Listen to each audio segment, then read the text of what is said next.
You seem to have forgotten that I am a woman.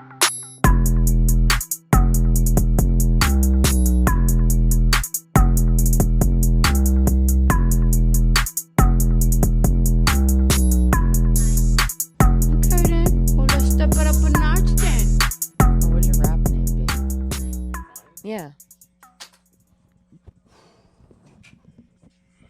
Probably like one of the the baby names or something. The Josh Pallet. The Jewish baby.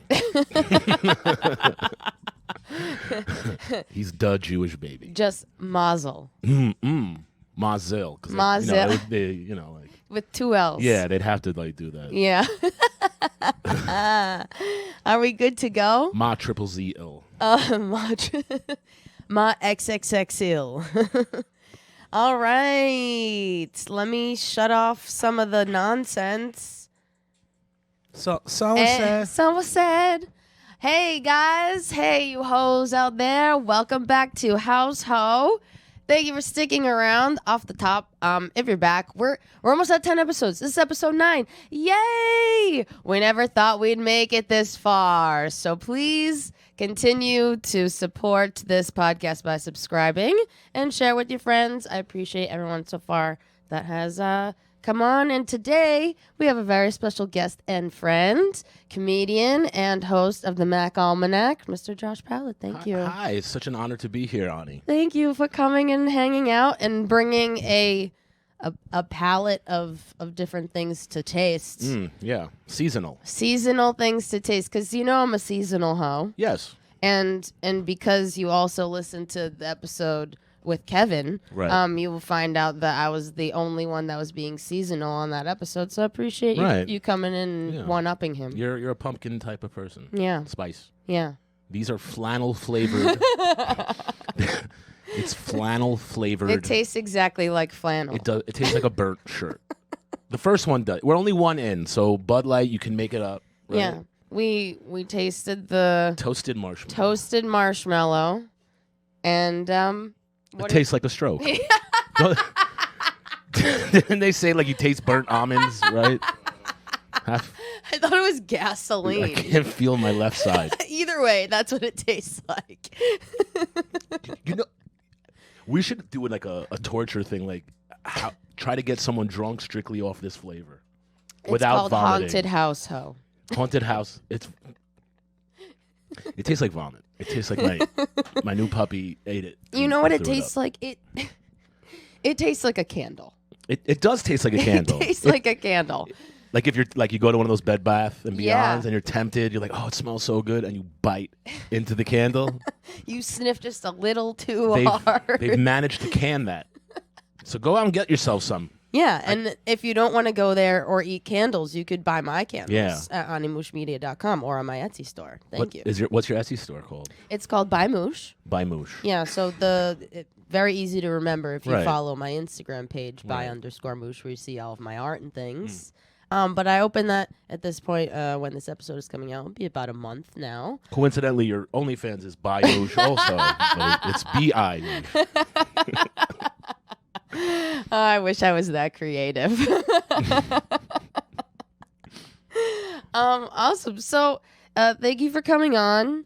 I wanted every time you're here, I feel like I learned something new. Mm-hmm. So I wanted for you to come on and maybe talk a little bit about you're a comic. Yep. So how did you even get here? Okay. And then I have rapid fire questions for you, but no rush. Okay. Let's start with you're a comic. How'd you get here? I was born a comedian. You're born a comedian. I was. I wanted to be a comedian since the time I was a little kid. That's so cool. I used to do impressions. I used to be inappropriate. I do everything I do now, except it took me up until 4 years ago to get on stage and do it. Wow. Okay. Yeah. And before that, did you just think that comedy wasn't like a job or an option? No, I did everything to do stand-up comedy. Mm-hmm. I did everything but it. So I did improv for like 6 or 7 years. Is that where you like kind of started in entertainment? Um, Your entertainment journey, if you would. well, yeah, I mean, I started acting. I wanted to be a comedian, so I wanted to get up in front of people. So I figured, let me just get comfortable performing. So Yeah. I did like sketch comedy and everything else, but And then I ended up just doing stand-up when I was supposed to be doing like improv and everything else. So I just turned everything else into stand-up comedy, and I got in trouble. But everybody in the audience liked it, and then eventually I got into stand-up. Yeah. Was there like a thing that happened that in your life where you're like, okay, now I'm getting on stage, or like a person who held you accountable? Yeah. My child's mother. Oh wow. She destroyed my life. She destroyed my life. You know, you live and you have like a perception of yourself and an ego, and that's in comedy. You cannot have an ego at all. You can't give a shit what people think about you. Mm-hmm. So basically, when her and I split up and torture, like fighting over my kid and destroying my name in the streets, stealing all my friends, I had nothing left to lose. Yeah. You know, you can't, like Dr. Phil said, you can't fall off the floor. That's that's so true. Right. Yeah. When you said that you were born a comic, everybody who says that, there's definitely something that's their whole upbringing has been comedic. Right. Do you feel that way? Of course. My life. I mean, I know these things. My father was an Israeli gangster. Mm-hmm. What? Transvestite prostitute pimp. Oh my Strip God. club owner. That's very specific. Well, I didn't find that out until my mother was moving out of my apartment when I was like 16 or 17. Wow. And there was this like decorative macrame, something like you would make on the wall, you know? And I literally the thing hanging in my living room. Yeah, but my grandmother makes those things. Mm-hmm. So I figured it was another one of her things. And my mother was like, "Do you want this thing?" And I was like, "No." I was like, she's like, "All right, so throw it in the garbage." I was like, but that's Bubby's. We can't throw Bubby's beautiful macrame in the garbage. And she's like, "That's not your Bubby's. That was one of your father's transvestite prostitutes made that for us when we moved in here." And I was like, "That's the sweetest thing in the world." It's really nice. Who knew that she had other skill sets? Yeah. Exactly. No, so I mean, growing up, my dad was completely fucking crazy. My mother was completely nuts. Yeah. You know, I mean, they're children of Holocaust survivors. So, like, you know, they got the trauma from World War II, which makes them crazy, and the Jewish generational trauma that we all have. And now we do comedy to compensate for that. I grew up in like the Armenian equivalent. Right, so you know exactly. Without the prostitutes and the transvest, you know, but with all. Of course, because there's no prostitution in Armenia. No, I mean, like, it just the transgenerational sort of trauma and different things, like, I think makes you a comic. Because when you're growing up in that environment, you don't realize that those things are weird and that, like, other families don't have these fights or, like, have to tap things, like, a few times or, like, you know, lock the doors at a certain hour or whatever. You know what I mean? Oh, like rituals and stuff. Yeah, but, I mean, that's all because survival, you know, they're, right. you know, from being kid, all that kind of stuff, yeah. you know? But anyways, gave me a dark sense of humor. Yeah. So was it dark growing up, Ani? Not really, but like my dad has dark stories that he just tells. He would share them with you? Yeah. And my grandfather was Armenian genocide survivor. He was orphaned and all that. My dad grew up in war. And so it'd be like stories like, and then they lock us all in barn and light barn on fire. And then I saw a toddler get run over by a tank. Like really? Yeah. Oh. Yeah. And it died? Yeah. It's. I'm an idiot. I'm just joking. It was actually a balloon animal. No. Anyways, okay, so things happened with your child's mother, right? And where did you walk into and decide I'm going to talk about something on stage? Where did I walk into? Well, I took, it's so embarrassing to admit it, but I took one of these stand-up comedy classes in the city. Did you really? I did. Oh my God. Yeah. I would never think that you would take a comedy class just because you're a funny human. I know. And it was totally pointless. You know, but like if you want to do something in life, you figure out any way to get there, you know? Yeah. And I just didn't know how the fuck to do it, you know? And I was like, I didn't know, like, do I just walk into a mic? Yeah. You know? And that's basically all you really have to do. I'm surprised in all of your, like, doing improv or acting or anything, there wasn't anyone that was just, like, related to comedy that you were like, hey. Yeah, well, that was You know? the thing is when you're doing like sketch and improv, and every time I would do something with like a real comic, or to me at the time was a real comic, you know, I would be enthralled and amazed at Yeah. them. You know, that they have the guts to do it, and they're fucking doing it, and they're doing what I want to fucking do. Yeah. And then I'd hang out with them. I'd be like, I'm so much fucking funnier than this jerk off. And then the self-loathing comes in that you're just a pussy and a loser, that you're too scared to do what they're doing. Yeah. Yeah.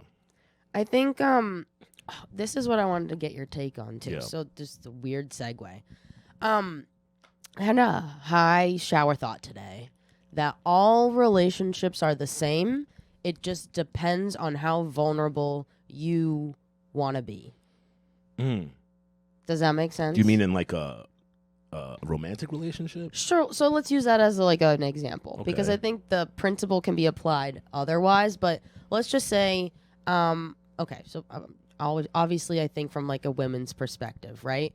So a lot of my friends date or are married to people that are either like firemen or cops or whatever that are gone for like number of days because of shifts, and then they Okay. come back, right? So you get to miss them.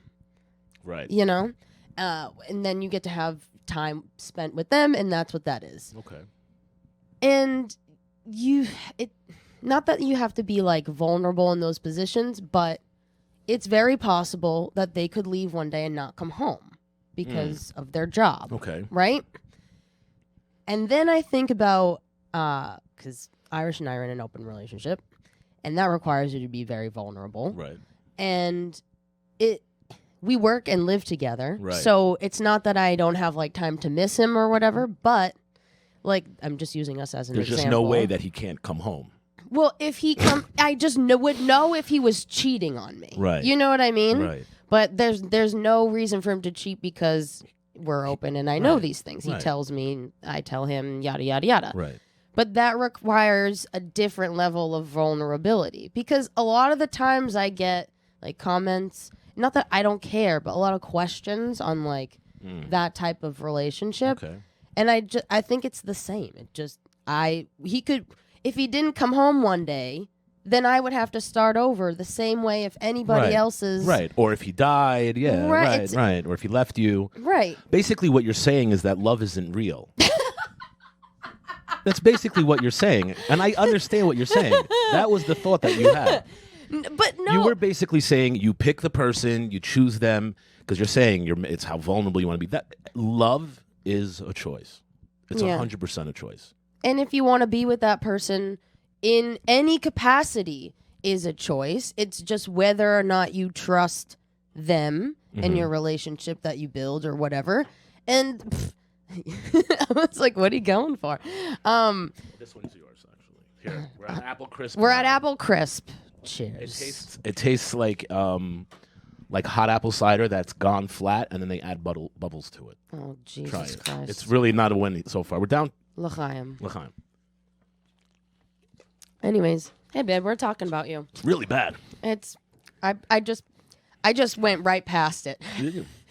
Was there a caramel note in there? I don't know what the hell that is, man. It's not good. I think they take the seltzer and they put like a dirty flannel shirt in it. Yeah. That's why they call it flannel. They had whoever was brewing it sweat in the flannel shirt, and then they stuck it in So to Irish marinate. Irish walked in. We were just talking about how love isn't real. I was just talking about how, and you don't have to comment, but I know you will. Sure, why not? Let's get your take too. I think every relationship is the same.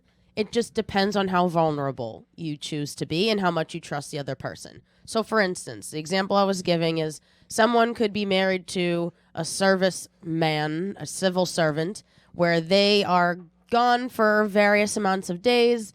They have time to miss them, whatever. They come back. They come back healthy and alive, thankfully, right? But they could very well not. Someone who's in the army, whatever, very well could come back and not be there anymore. Right. The same thing in Or an open mutilated. relationship where I know if you're going to go off and do something, or if I'm going to go off and do something, and you trust and I trust that we're going to come back and we're going to be back in this relationship and it's all good. And that just depends on how vulnerable at the beginning we decided to be. Like, not everybody has the capacity to do that. It's just a different level of vulnerability.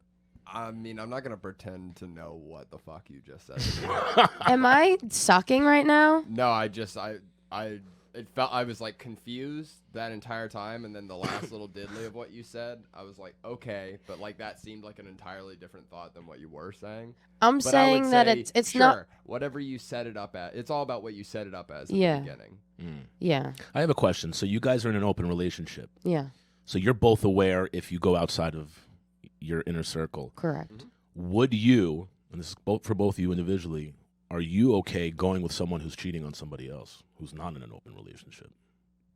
I don't really give a fuck, but I will say it. I would like to know that. Okay, so like perfect example, right? Like if it's like, bitch is like, oh yeah, I'm cheating on my boyfriend, but like boyfriend is a big scary motherfucker who just got out of prison. Okay, so Like, depending on the guy.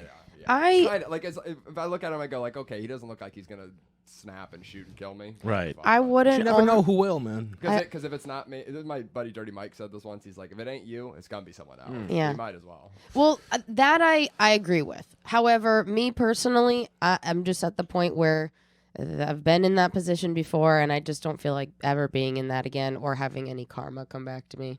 I don't know. You're a spiritual person. I am. Do you believe in karma? Yeah, my girlfriend left me a few days ago. Shut the fuck up. Yeah. Really? Yeah, Saturday night. Over the dog? Yeah, you guys remember what happened last week? Stop. Are we allowed to talk about this? Sure, absolutely. Oh my god. Don't worry, it's a good ending.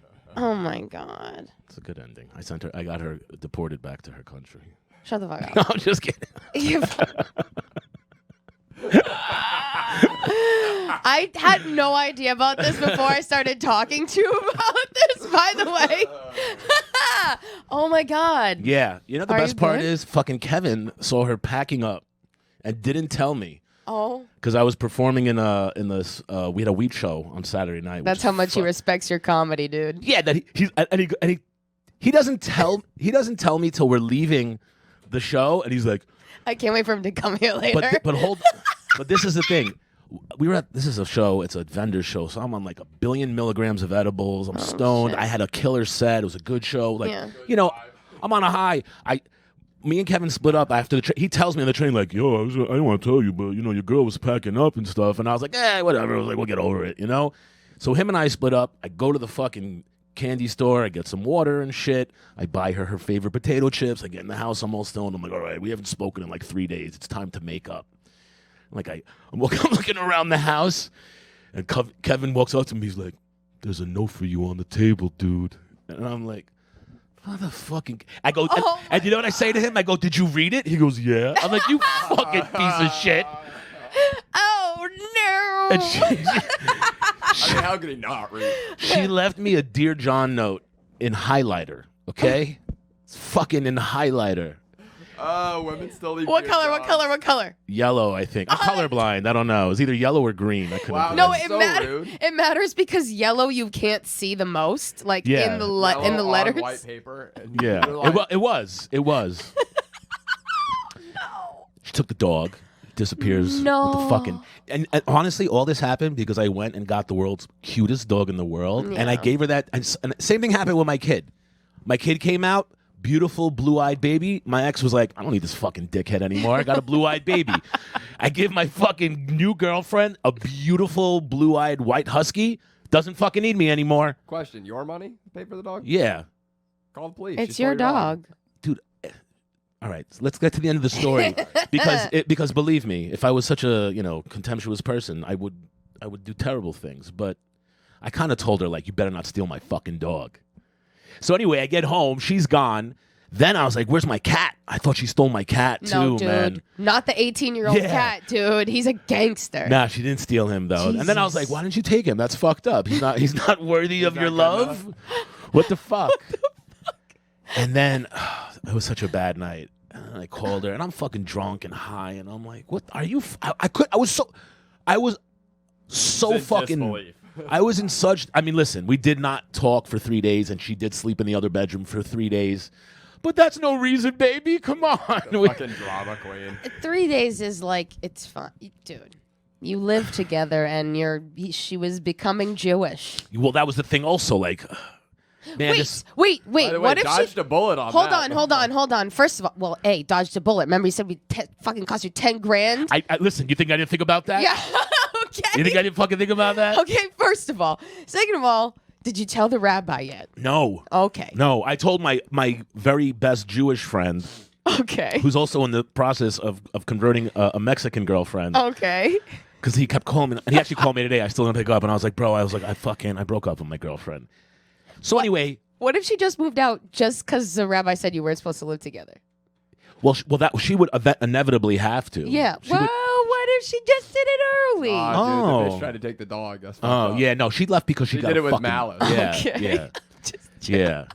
go So, on. you don't make excuses for women like that. But anyway, I like called her on the phone and like, we talked for a couple hours and then I went to sleep and then I woke up at like 7 a.m. and I was like, oh my God, I ruined my life. Oh, no. I ruined my life. No. And then she came back the next day. Okay. Yeah, she came back, man.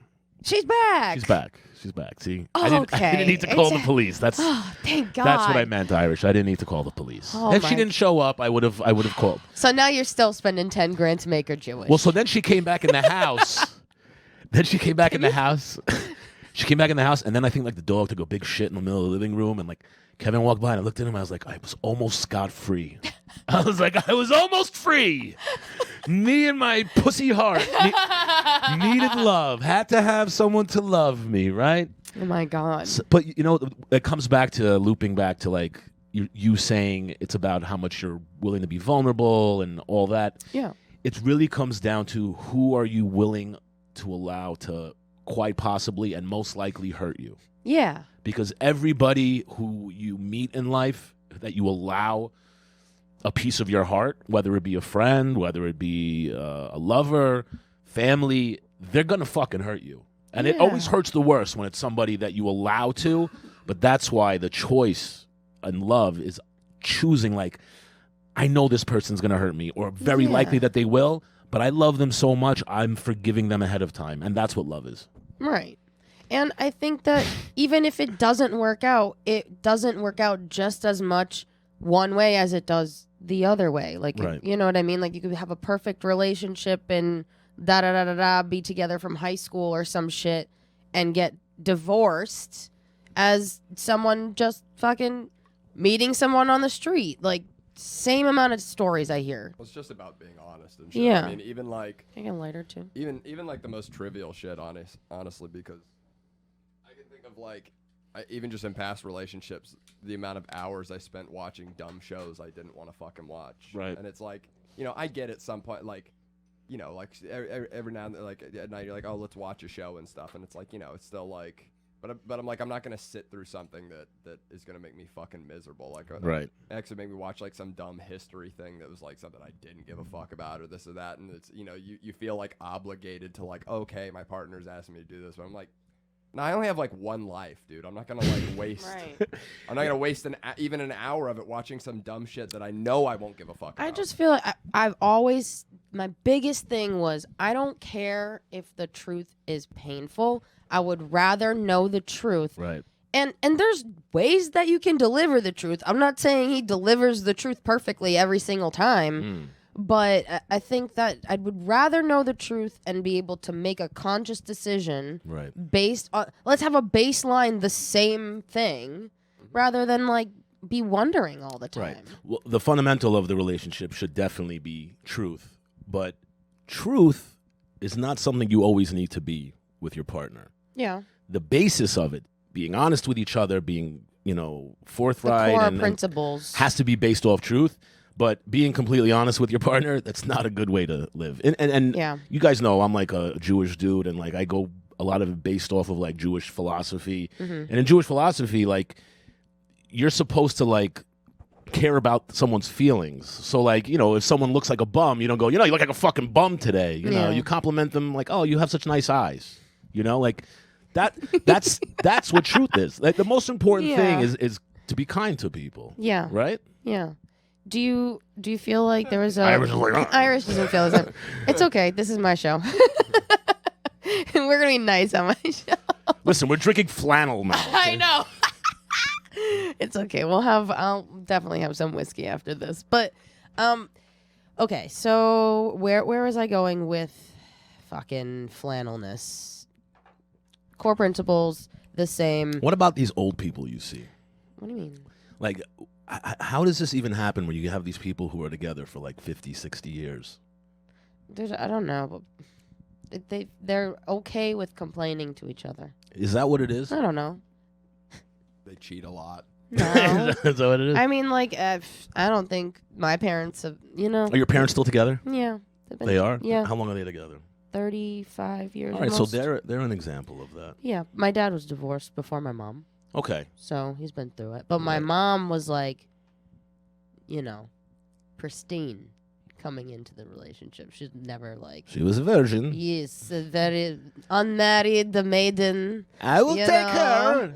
like whatever. So it's funny, they're dynamic. But Older? Younger? my dad's 15 years older than my mom. Yeah. I picked her out when she was 6 months old. On my 40th birthday. Expected to, You will grow baby her. over cliff top, I will send money for food. I will Yeah. pick her up in 15 years. Age shit has never weirded me out though, literally because of that. Age shit? Yeah, it's never weirded me out because of Well, that. I don't know if you remember. My stepfather is 25 years older than my Yeah. mother. My father married, women always 20-something years younger than him. Yeah.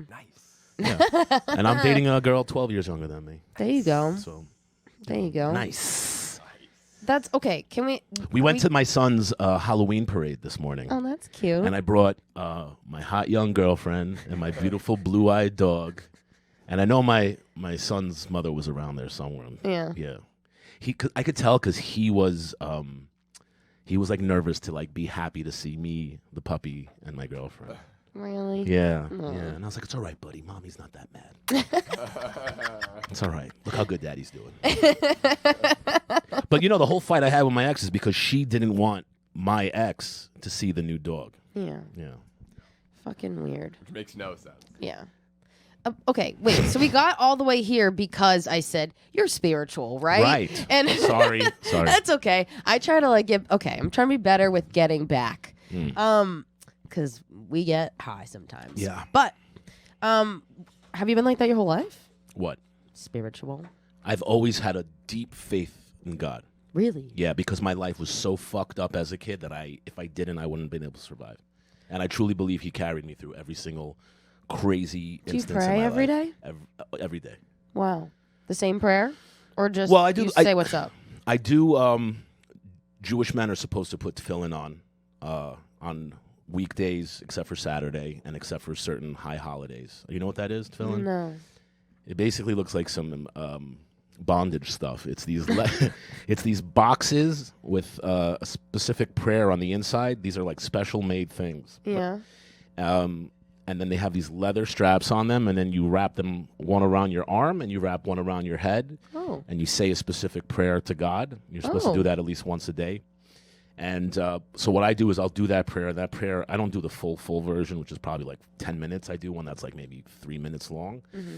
And then I talk to God for like 5 minutes. And I pray for everybody. I pray for you guys. I pray for Thank you. I pray for all of us and humanity and for Bud Light flannel seltzer to come out with some better flavors. Do you feel like so you do the beginning of the day? You're supposed to do it like in the beginning of the day, but like I do it before I leave the house, 100%. Okay. Do you feel like that does something like protect you for the rest of the day? I don't I'm asking for a reason. no, I get it. Yeah. I don't do it like I think it's a magical spell Yeah. that now puts like a force field around me. Yeah. I feel like staying in direct contact with the creator, with our creator, gives me the superpower to accept any inevitability that life can throw at you. And life has thrown horrible things at me. But when you're connected to the source, you take it knowing that, God is your father, and everything that He's giving to you, even as horrible as it may be sometimes, is for your best. For instance, I had that year and a half where I split with my ex. She did crazy accusations against me, against my mother. I got in trouble with the law. I got lawsuits. I got my cat died, my grandmother died, my father. I mean, it was just Jesus. it was like 16 months of just like the ringer, you know. But it was that made me say, fuck it, I'm gonna go do stand-up comedy. Like I it's like, this is what I always wanted to do. I was like, I got nothing fucking else. I got to rebuild my whole business. I was like, I have the extra time. I was like, I'm gonna just fucking pursue what makes me happy. So that's what faith is. Faith is saying like, all right, even if I'm in a really shitty place, I know that the other side of this is gonna be better than I was before. Yeah, I feel like, so I grew up like in the church, like in the Armenian church. But there was like a point where, and I was like Sunday school valedictorian and shit. Right. Like I was very into it. And then there's like a chunk of my life that probably like a little over a decade where I just had no interest and I felt like disappointed by the people and like the things surrounding what the organization. Like what I was like being connected to, and I think it fucked with my like relationship with the universe, because right now I feel like it's more of like a force that, but I do feel like every single person that's been in my life in any capacity has been placed there. Right. Like it's not an accident. Right. And so that gives you belief that there's a higher power. Yeah. Right? I truly believe that you can learn something from every single person in your life. They're put there on purpose. Yeah. And which is why I specifically want to like talk to people and stuff, because especially the people who I feel like I learn from often. Right. I just feel like it's really important. So your doubts are not towards God. Your doubts are in the faith itself. I don't know. Listen, like, again, I'm not a religious person. I believe in Judaism and the fundamentals of it and the Torah and all that stuff. But I get what you're saying. Like, the reason I started going, I was never religious. I didn't really go to like temple, or we call it shul, up until my father died. When my father died, that's when I started going back to services. And the reason is when you die in Judaism, only your son, your firstborn son, I'm his only son as far as I know, can say a specific prayer. I put the tefillin on. There's another prayer. It's called Kaddish, and it's basically a plea to God. It's basically a prayer that you're just thanking the God and saying praises towards him, and you're saying it in the merit of the person who passed away, because when someone dies, their soul, Jews don't believe that, you die and you go to heaven, you go to hell. We believe you go to like a purgatory. And the bad traits and the stuff that you did that was shit while you're alive are like they're hanging on to you.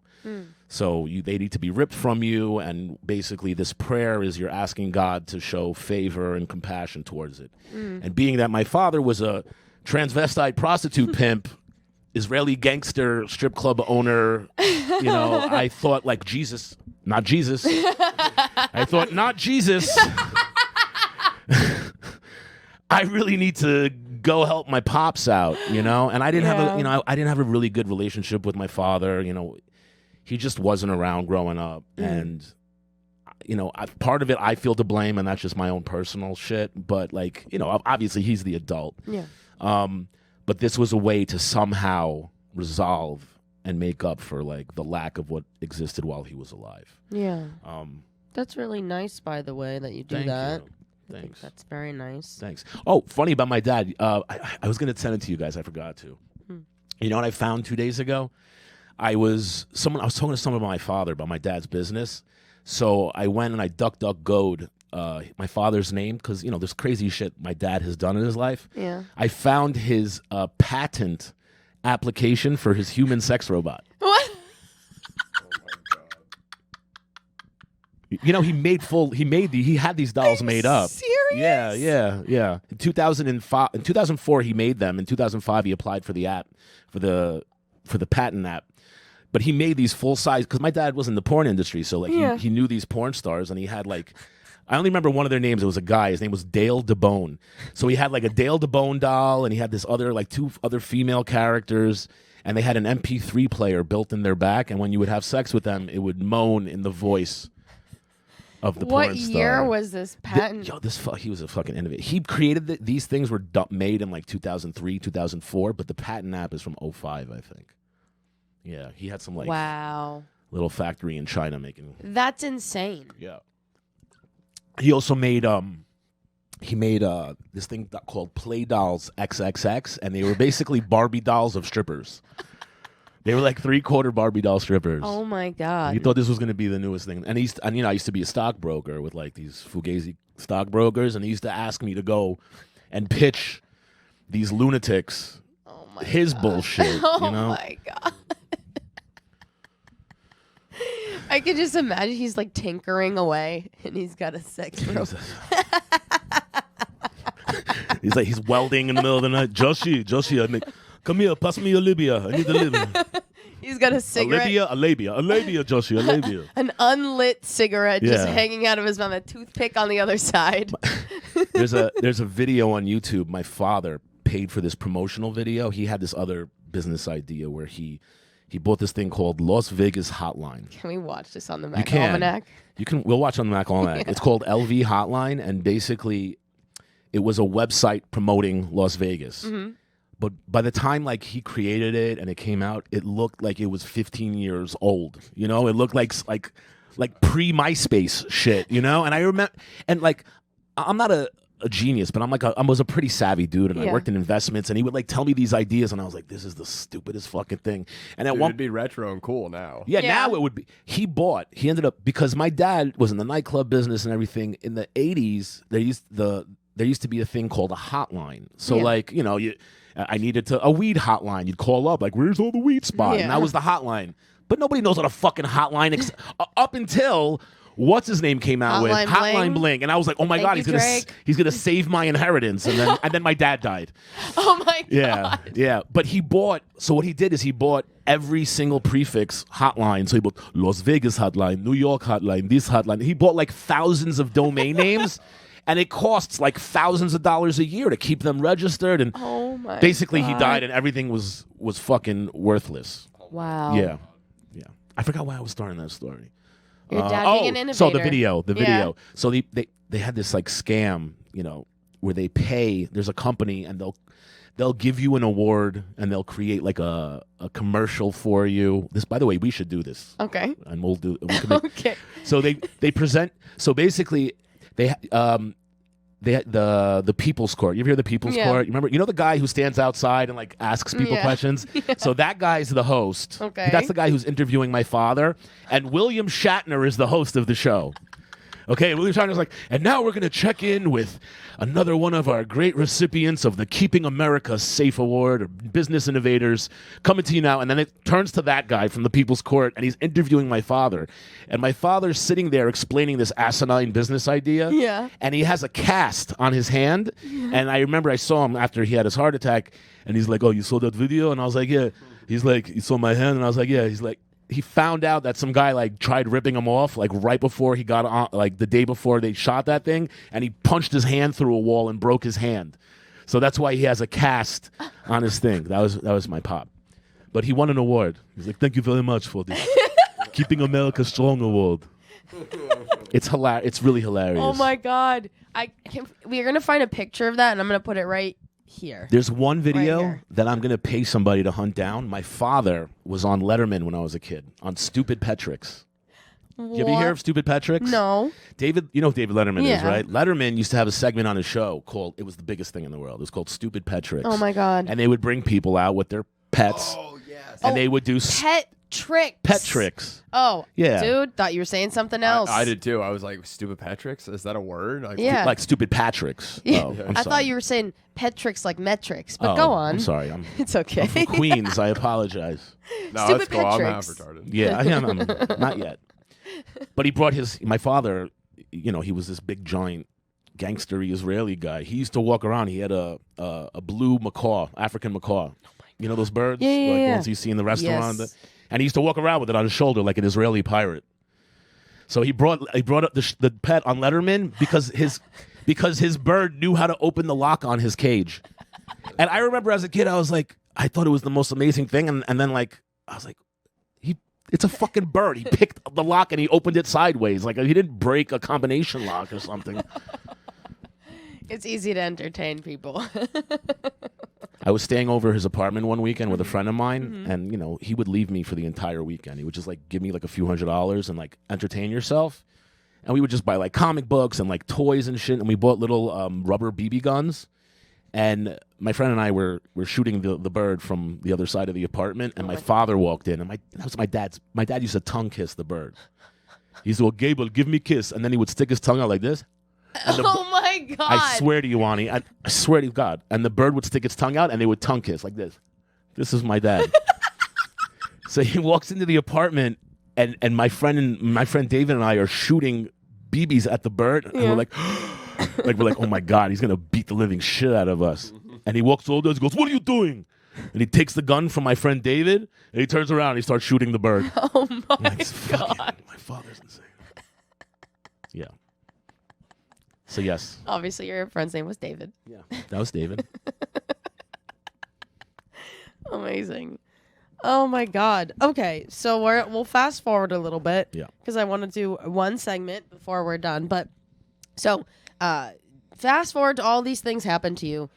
Then you finally decide to do comedy. Right. How'd it go the first time? How do you think? Fucking awesome. I'm the best comedian in the world. What fucking question is that? What made you want to keep going back though? The real question was this. The thing that kept me from comedy was the fear of failure, as it is with everybody. Yeah. Like what happens if I get on that stage and I bomb? You know, before I even started doing stand-up, I knew my whole life I was going to do stand-up comedy. But for years and years, I'd have a recurring dream that I'm getting called up to a stage to do stand-up, Really? and I don't remember any of my fucking jokes. Oh my God. And I have no idea what my jokes are. And it was the big underlying fear of bombing, I think, you know, of like standing on a stage. I mean, that's the world's biggest fear. First of all, the world's biggest fear is public speaking. Now try being funny while you're public speaking, you know, and now try failing at it. You know what I'm saying? So for me, the judging point was, you know, I did my school comedy show, went wonderful. Mm-hmm. But I remember I had gone to my like third or fourth open mic, and I had been going to mics and like performing with like, you know, I did that thing in the school and I did it, you know, my show, and I was doing too good, you know, like I was like, I'm built for this, I'm made for this, you know, I was like, you know, I expected it, of course, you know, and then I did a Laughing Buddha mic in the city, and I fucking fell flat on my face, like bam, boom, fucking like as hard as you can crash. But it was the greatest bomb in the world for me because I was on stage and I said a joke that had been killing the last fucking 10 times I had said it, and no response. And that room, Laughing Buddha, was like the fucking torture chamber. I don't know if you ever heard of that. No. It was this long-running mic in a Climat Lounge in the city where it was just like you would go down there and it was just like depression. And I'm dying on the fucking stage, and Ani, I swear, like I felt in that silence, in that moment, I looked up and I was like, I can fucking deal with this. Like, this isn't that bad. You know, like you think like dying and losing and fucking, that's going to be the most pain. And I was like, fuck these people. I was like, they don't even know what funny is. You know, like that was the test. Good. That was the test. I needed to hear that. That's actually really helpful. Good. Yeah, thank you. What, are you planning on performing? I don't know. Kevin was trying to convince me otherwise. He's going to hate that I just said that out loud. It's either I'm going to do it or I'm going to not. So I'm going to stop saying I'm thinking about doing it, and when I do it, I'll let you know. Can I ghostwrite a couple jokes for you? Yeah, 1,000%. Okay. I've been writing this whole time. Cool. Well, listen, you know we're out there later. miking and performing, and you're always welcome. Thank you. And I think you're hilarious. Thank you. I feel like it might be better if I just do it on the low and not tell anyone, and then all of a sudden incognito and shit. Be there and then be funnier. Are you gonna wear like glasses and try to hide yourself? Yeah, dude. I'm gonna wear a mustache. I'm gonna get a fucking bird. Okay. And name it Gable. Okay. And tongue kiss it. Claude Gable. Gable, give me a kiss. Like that. I swear I could see it. And a bird's tongue looks like a overgrown, disgusting clitoris. I could just tell you that.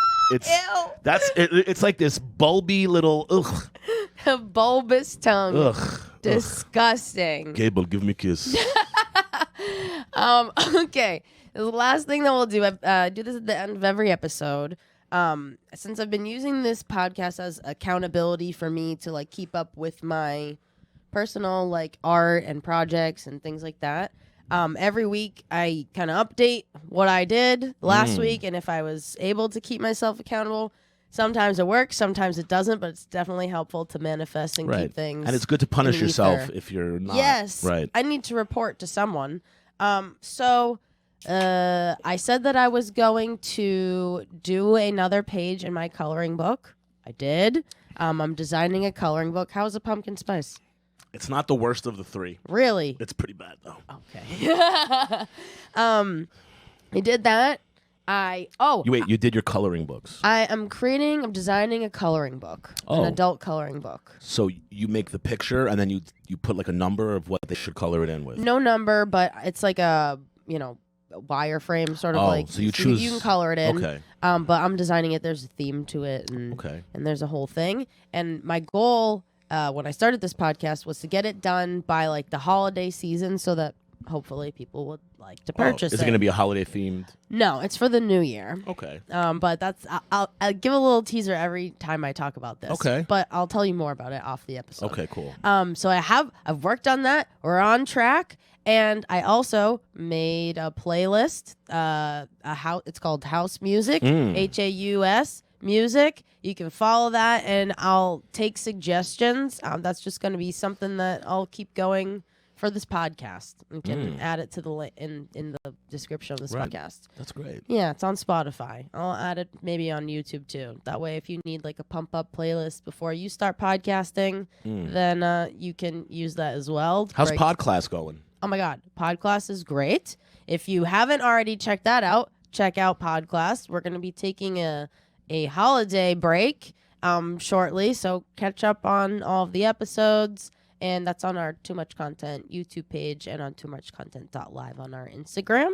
But to get back to the segment, accountability, I like to just ask my guests every time if there's anything that they want to put out there into the world that they want to like do or be accountable for, or like a goal that you're working towards that you want to like think about or put out there. No, I'm just kidding. No, of course. Yeah, man. It doesn't have to be anything crazy. Most people like they'll do something related towards their creative field, right? But it could be anything. I would just like to stay on course. I just don't want to fall off the course. That's important. Like we're doing shows all the time. If you're not coming to my shows, every Thursday, Mic'd Up NYC, we do a live stream.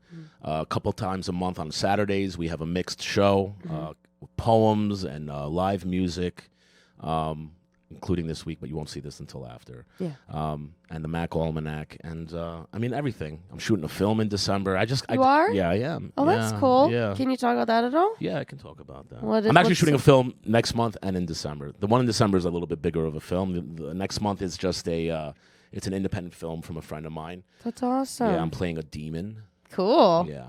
That's fun. And in December, it's a Heat-like movie. Not Heat. The Town. You ever seen The Town? Love The Town. It's kind of like The Town. It's about gangsters and stuff. Cool. And I play a guy who fucks over the main character in one way or another. And we have a little beef. And yeah. Cool. Let's just say I won't be in the next film. I don't make it to part 2. Well, we'll look out for that. Can you say the name of it yet or no? I don't know if it's okay. I don't think it has even... The working title is not even the right title. Okay, cool. Well, we'll look out. Do you want to plug it, like your Instagram or anything? Yeah, follow me on Joshua at Joshua Pallid on Instagram and on Twitter. You can find also my acting page on Facebook at Joshua Pallid, and definitely check out the Mac Almanac. Hell yeah! Every Monday, new episodes. Sir, in the producer chair, do you want to plug anything? You can follow me at It's Irish O'Neill. Follow my podcast, the STC Podcast, and Too Much Content. .live. Thank you for standing in for Laura today. And you guys can follow me at Ani_Moush on Instagram and Twitter. Follow my art at by_Moush on Instagram. And check out my Etsy store, guys. By Moush, my website and all that. If you're getting ready for the holiday season and you need gift ideas or gifts for anyone, I got you covered. Holiday, decor, etc. All that fun stuff at good prices, and it's all handmade by me. So thanks. Check it out. Check out the Mac Almanac. Thank you for coming on, Thank you, Josh. honey. You rock. Later, hoes. See you next week.